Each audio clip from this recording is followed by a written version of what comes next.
संस्कृत इतिहास पृथ्वी प्रथम Sunday school Gloster सहर में रॉबर्ट राइस द्वारा 1780 साल स्थापित होबार प्राय 42 वर्ष पर ओडिशार कटकठारे 1822 मसीह पाउटन और बेरस साहेब उच्चक आंग्लो इंडियन और अन्य प्रदेश आसीथिबा क्रिश्चियन परिवार पिलांक प्रथम संडे स्कूल स्थापन करा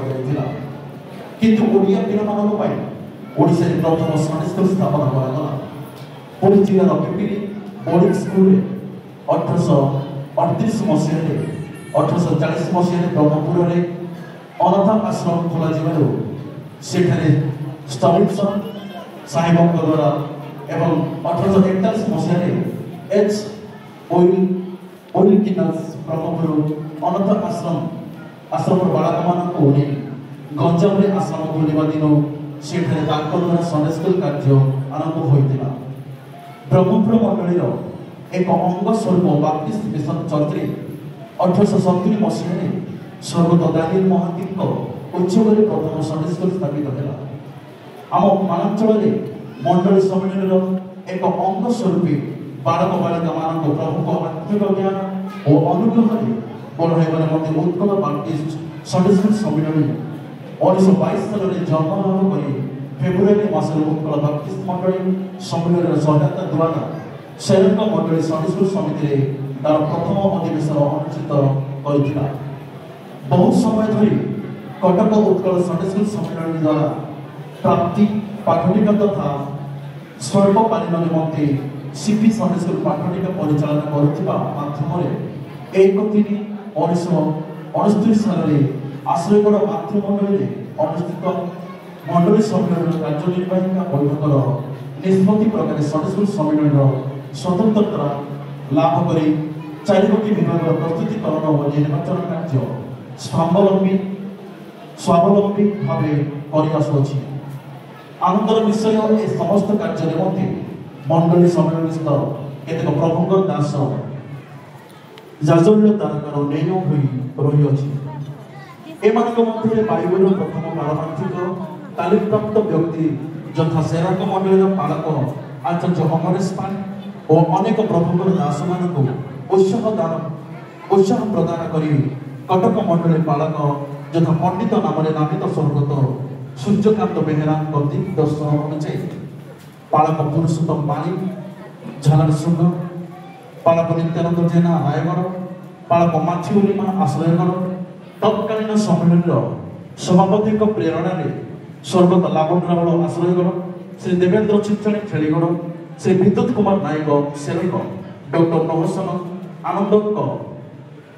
आनंद बड़पदा उद्यम कर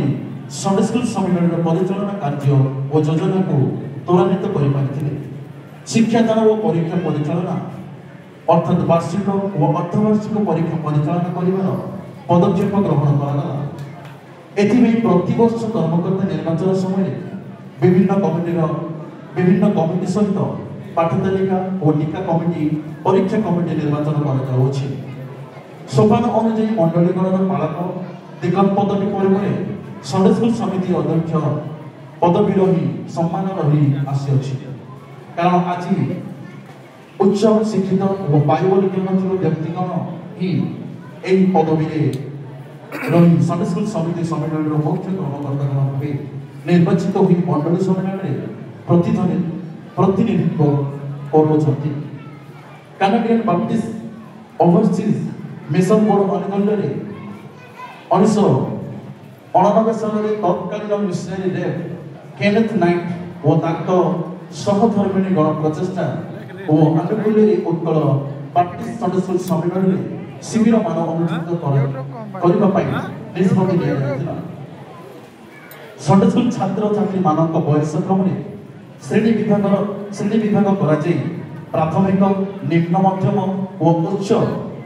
विभाग बाइबल शिक्षादान निमंते जो मानुएल तैयारी करागला से अनुसार 1993 साल ठारू शिविर मानक संडे स्कूल शिक्षक शिक्षयित्री मानक तालीम देवार कार्यक्रम कर तालीम देवा निमंते विशिष्ट विज्ञ प्रवक्ता मानक आह्वान कर सम्मेलन अंतर्गत विभिन्न मंडली शिविरमान परिचालन कराଯାउछि। सन्डे स्कूल समिति सम्मेलन में प्रथम शिविर आश्रयगढ़ बाप्टिस्ट मातृमंडल अनुष्ठित कर